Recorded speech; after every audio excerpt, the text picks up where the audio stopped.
കാലം ഞാൻ pencil sharpen ചെയ്തുകൊണ്ടിരുന്നത് തെറ്റായിട്ടുള്ള രീതിയിലായിരുന്നു. ഷാർപ്പനർ യൂസ് ചെയ്ത് എല്ലാവരും ഷാർപ്പൻ ചെയ്യുന്ന പോലെയല്ല വരയ്ക്കാൻ ആഗ്രഹിക്കുന്നവർ ഷാർപ്പൻ ചെയ്യേണ്ടത്. അപ്പോൾ ശരിക്കും എങ്ങനെയാണ് പെൻസിൽ ഷാർപ്പൻ ചെയ്യുന്നതെന്ന് ഈ വീഡിയോയിലൂടെ നോക്കാം. ഈ ഷാർപ്പനർ യൂസ് ചെയ്ത് മുറിച്ച് കിട്ടുന്ന പെൻസിലിന് ലെഡിൻ്റെ ഏരിയ കുറവായിരിക്കും.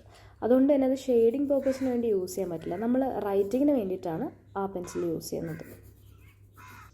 നമ്മളിവിടെ ഒരു നൈഫാണ് യൂസ് ചെയ്യുന്നത്. അപ്പോൾ പെൻസിൽ ഇങ്ങനെ ചൂണ്ടുവിരൽ കൊണ്ട് സപ്പോർട്ട് ചെയ്ത് കൊടുത്തിട്ട് തമ്പ് കൊണ്ട് ജസ്റ്റ് പുഷ് ചെയ്ത് കൊടുക്കുക. അതിനോടൊപ്പം പെൻസിൽ റൊട്ടേറ്റ് ചെയ്ത് കൊടുക്കുക ഇതേപോലെ.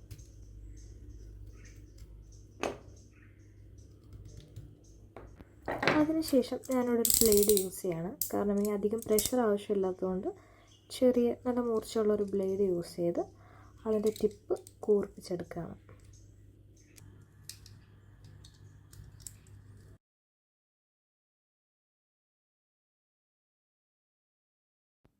ലെഡിൻ്റെ ഭാഗത്ത് അധികം പ്രഷർ കൊടുക്കാണ്ടിരിക്കാൻ ശ്രമിക്കുക. കാരണം പ്രഷർ കൊടുത്തു കഴിഞ്ഞാൽ അത് ബ്രേക്കായി പോകാനുള്ള ചാൻസ് ഉണ്ട്.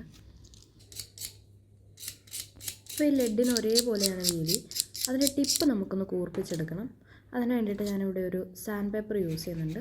ആ സാൻഡ് പേപ്പറിലൊന്ന് റബ്ബ് ചെയ്ത് കഴിയുമ്പോഴത്തേക്കും നമുക്ക് ടിപ്പ് ഒന്ന് കൂർത്ത് കിട്ടും. ഇതൊക്കെ ചെയ്യുമ്പോൾ നിബ് ബ്രേക്കായി പോകാതിരിക്കാൻ വളരെ ശ്രദ്ധിക്കുക.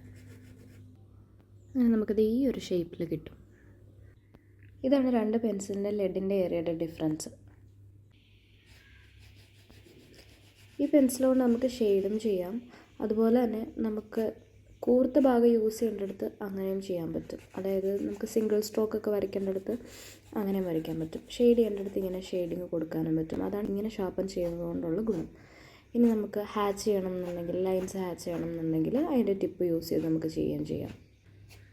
ഇതുകൊണ്ട് നമുക്ക് ഷെയ്ഡഡ് ആയിട്ടുള്ള സ്ട്രോക്സും വരയ്ക്കാൻ പറ്റും ഇതുപോലെ. Subscribe to Hope Studios. See you on the next video. Bye by.